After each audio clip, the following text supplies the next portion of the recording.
Today we will tell you about an amazing country that stands out from the others.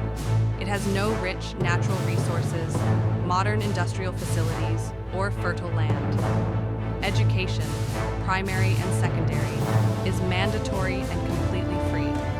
The literacy rate is 100%. This country does not have its own currency, and the unemployment rate is only 2.5%. There are no airports or railways, and the length of paved roads is about 200 kilometers. There has never been an army in this country, nor has there been a Ministry of Defense. Legal practice is prohibited here, and the crime rate is one of the lowest on the planet. Only 154 crimes per 100,000 people. Postal services are free for everyone. The country ranks second in the world in the number of tourists per capita, second only to the Vatican. The average life expectancy is 83 years, one of the best in the world averages. Such life expectancy is influenced by the Pyrenees mountain air, a harsh but sunny climate with 300 clear days a year, and high-quality free medical care available to all workers and employees. Financial transactions are possible in any currency, since there is no currency. Nature here, mountains, forests, rivers, lakes, and meadows, is protected by the state. Any tourist feels comfortable. Everywhere is clean, friendly. The service is limited. This is Andorra. It is not so easy to find home. It is hidden between France and Spain, and occupies a small 68 square kilometers. A small state is People here live calmly and for a long time. There is no need for an army, the climate is comfortable, and the residents are reserved and unpretentious. Even the architecture and streets here are not bright, without advertisements and fuss. They come to life only in the evening thanks to tourists. However, it is here, according to shopping enthusiasts, that some of the best goods in Europe are sold at the most affordable prices. Andorra is a duty-free zone, so prices for branded goods here are 20 to 40% lower than in the rest of Europe.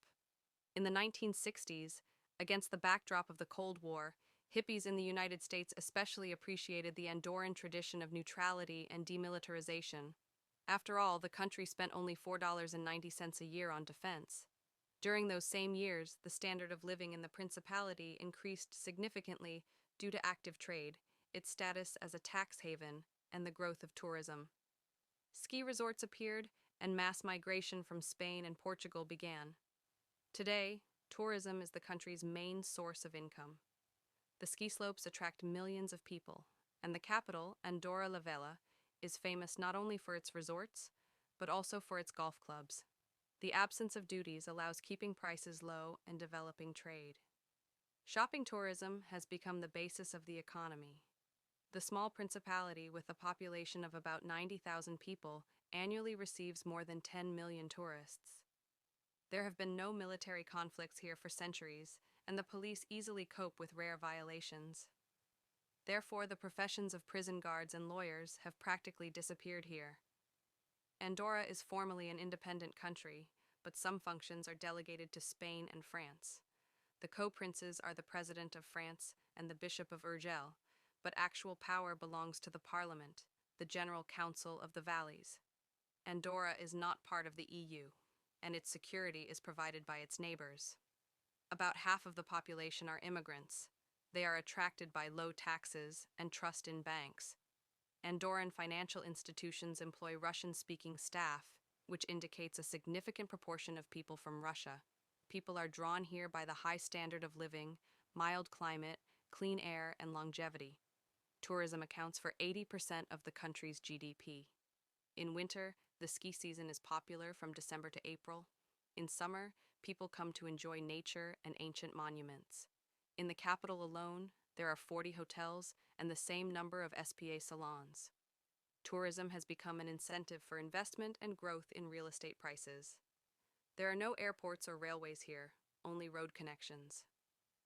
The first road to Spain appeared in 1911, and to France in 1933. Andorra's economic model is based on libertarian principles. This makes it a tax haven.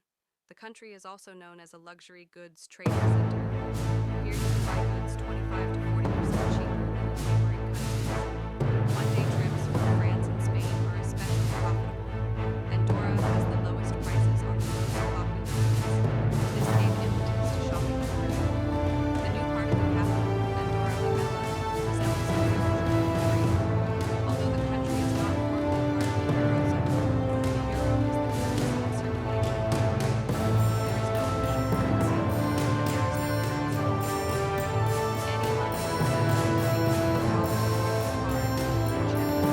Due to the difficult terrain and the need for developed remote communications, telecommunications are at the highest level here.